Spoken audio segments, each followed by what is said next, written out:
المال والبنون. المال والبنون زينة الحياة الدنيا. المال والبنون ده صراع قديم الأزل بين مفهوم الثروة والأسرة.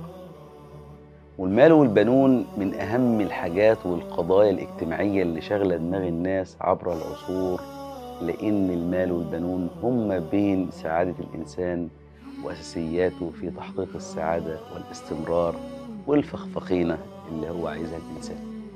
قال تعالى: المال والبنون زينة الحياة الدنيا والباقيات الصالحات خير عند ربك ثوابا وخير أملا. السؤال هنا: هو المال كفاية لوحده إن يخلي حياتك سعيدة؟ وهل أولادك نعمة ولا مسؤولية تتطلب العناية والتوجيه؟ تعالى بقى يا باشا كده اسمع أصل الحكاية. أول حاجة لازم تعرفها القيم الأخلاقية. إزاي يا عم الناس؟ حد فيكم يا جماعة اتفرج على مسلسل المال والبنون؟ كان في مسلسل جميل زمان على أيامنا اسمه المال والبنون. كان من المسلسلات الاجتماعية الراقية المحترمة، حط بين قوسين كده محترمة. كنا بنسرح مع كل حلقة لأنها بتناقش علم وفهم المعنى وجودك في الحياة أصلا، وبتعلمك طريقة غير مباشرة إزاي تختار حياتك وتكون إنسان محترم وعايش وفاهم للحياة، مش عايش وناقم. المال والبنون يا جماعة في مجتمعنا في ناس كتيرة بتشوف إن المال ضمان مستقبلهم ومستقبل عيالهم، وهيحققوا كل اللي هم عايزينه بالمال.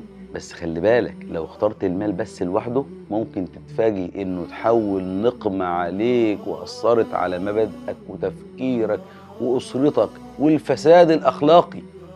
والمسلسل بقى يا جماعة كان بيتكلم عن موضوع مهم جدا جدا جدا، اللي هو إيه؟ المال والبنون، يعني الفلوس والعيال. زي عباس الضو مثلا، الفنان عبد الله غيث رحمه الله اختار الطريق المستقيم رغم الفقر اللي كان فيه والعوز اللي كان فيه والحاجة اللي كان فيها. وسلامة فراويلة العكس، اختار الغنى السريع غير المشروع. عشان كده فراويلة فقد الكتير على المستوى الأخلاقي والاجتماعي. وأحداث المسلسل ظهرت لنا إن المال ممكن السلاح اللي يجيبك على الأرض ويجيبك على وشك. والمسلسل ده يا جماعة ساب لك حرية الاختيار. عاوز تجري ورا المال اجري يا باشا، اجري اجري جري الوحوش وعلى رزقك لن تحوش. وساب لك تربية عيالك واحترام عيالك وأدب عيالك والثمرة اللي انت زرعتها ومنتظر ان هي تظهر وتنمو عشان تفرح بيهم وتحس ان انت انجزت في حياتك حاجة، لان انت ما عندكش اي انجاز في حياتك غير ان انت جبت شوية عيال فرختهم وسبتهم في الشارع. هنعمل بيها يا عم ايمن، والموت عمال يلحقنا في كل مكان واقدار الناس، وكل يوم نسمع ده مات وده راح وده جه. طب اللي مات ده مثلا عمل ايه في حياته؟ جمع المال؟ عمل به ايه؟ هل وظف المال ده؟ هل اتقى الله في ماله؟ هل أخرج زكاة ماله؟ هل دور على المحتاجين والفقراء والمعوزين وسد احتياجاتهم؟ هو جاب المال عشان يعمل إيه؟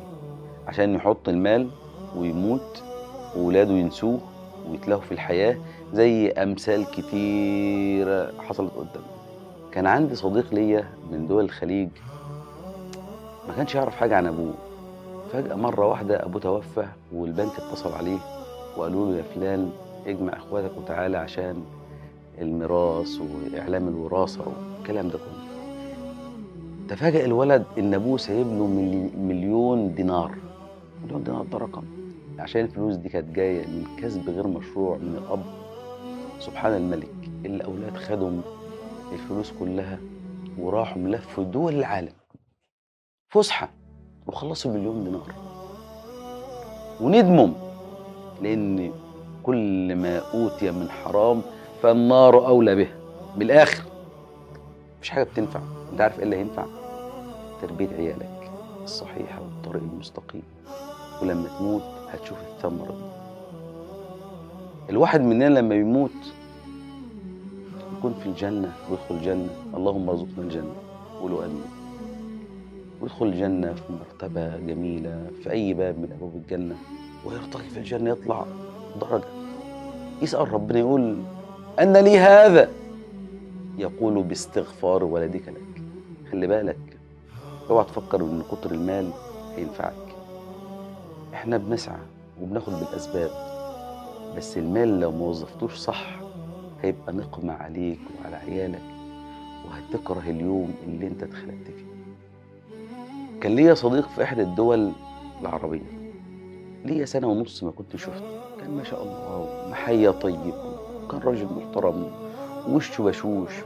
قلت اما اروح ازور فلان، لقيته سبحان الله وشه شاحب وحزين ومريض. بقول له خير يا ابو فلان، ايش فيك؟ ايش صار لك؟ مرضت عييت؟ قال لا والله، واصر لي سر لا احد يعرفه، طبعا لا غيبة في مجهول. كان عنده طباخ في البيت، الطباخ ده يعني كان بيخدم البيت بتاعه بيت اخوه، كان فيلا او زي قصر، وكان بيت مشترك، مطبخ مشترك كده. كان الطباخ كان عاوز يسافر اجازه للهند او كذا، واخو صديقي هذا كان بيكرهه، ما كانش راضي يخليه ينزل اجازه يشوف اولاده. ففي يوم خد الجواز بطريقه مباشره او غير مباشره وسافر. وبعد ما سافر بعت 2 فيديو لصديقي ده. اول فيديو حسره وندامه، وتاني فيديو كرب وهم وحزن وابتلاء من عند الله سبحانه وتعالى. الفيديو ده بقى فيه ايه يا جماعه؟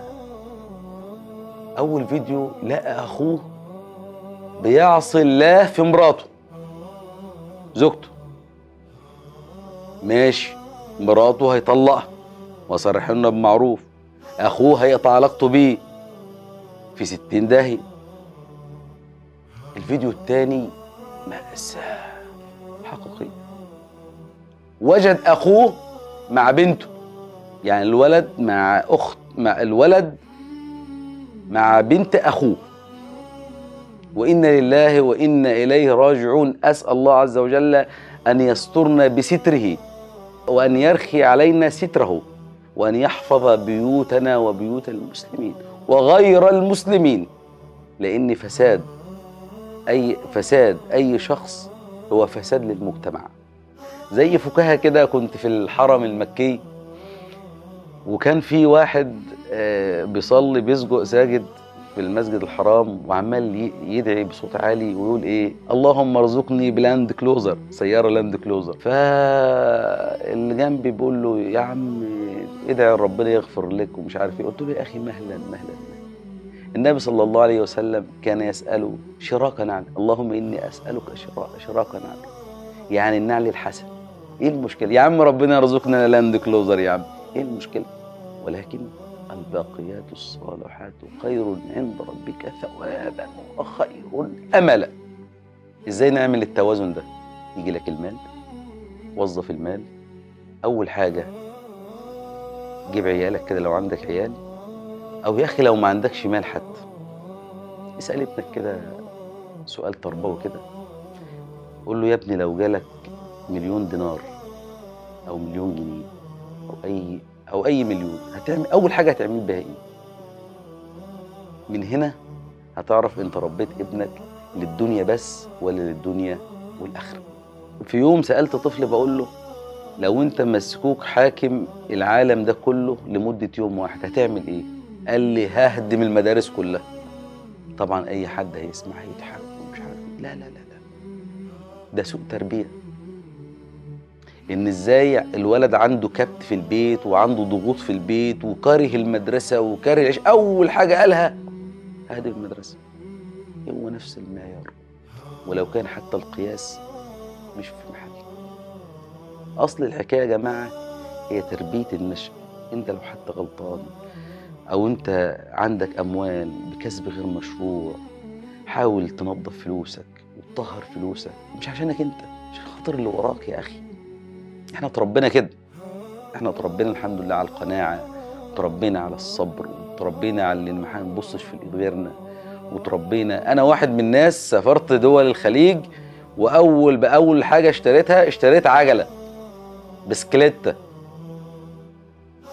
وكان أصدقائي كلهم راكبين أحسن السيارات، وكنت بمشي وأنا مزاجي زي الفل، لأن اللي عند غيري مش بتاعي. لما ربنا رزقني وجبت سيارة خلاص هذا رزق الله، لكن أنا أقعد أنقم على الناس وأبص اللي في دين الناس وليه ما يكونش عندي وليه ويبقى عندك الكسب الغير مشروع والكسب السريع اللي احنا عارفينه كلنا. تم ابنك يقلدك، فاتقوا الله في أنفسكم وفي أولادكم لله. شفت حاجات يشيب لها الولدان، وتأكدت وبقى عندي في قرار نفسي إن الدنيا زائلة، والرضا أهم حاجة في الدنيا، والصبر أهم حاجة في الدنيا. الصبر على مالي، وصبر على حالي، وصبر على رزقي، وصبر على رزق ربنا. مش هتموت خلي بالك إلا لما تكتمل رزقك، يعني مش هتموت إلا لما تاخد رزقك كله. رزقك ومالك وحياتك كلها مكتوبة في السجل المحفوظ عند الله سبحانه وتعالى. يعني مفيش نفس هتموت إلا ما تستوفي رزقها. بس السؤال هنا، خدت رزقك إزاي؟ سيدنا الشعراوي رحمه الله كان بيقول موقف، بيقول إيه؟ بيقول قدامك 100 جنيه، لو 100 جنيه حرام، انت استعجلت رحت خدتها، انت لو صبرت لحظة واحدة كنت هتلاقيها تحت رجليك. هو ده اللي انا بتكلم فيه، المال والبنون. عندك حاجتين ممكن يدمروك، مالك وعيالك. إن من أولادكم وأزواجكم عدو لكم فاحذروهم. ابنك ده هيكون نقمة عليك، يا يكون نعمة يا يكون نقمة، يا يدعي لك بعد وفاتك يا ينساك. ممكن ما يدعيلكش بس هينساك.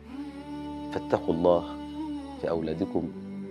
أسأل الله عز وجل أن يتقبل منا، وأن يجعل كل ما قلناه زادا لحسن المصير إليه، وعتادا ليمن القدوم إليه. إنه بكل شيء جميل، وهو حسبنا ونعم الوكيل. تحياتي أنا وحياتي.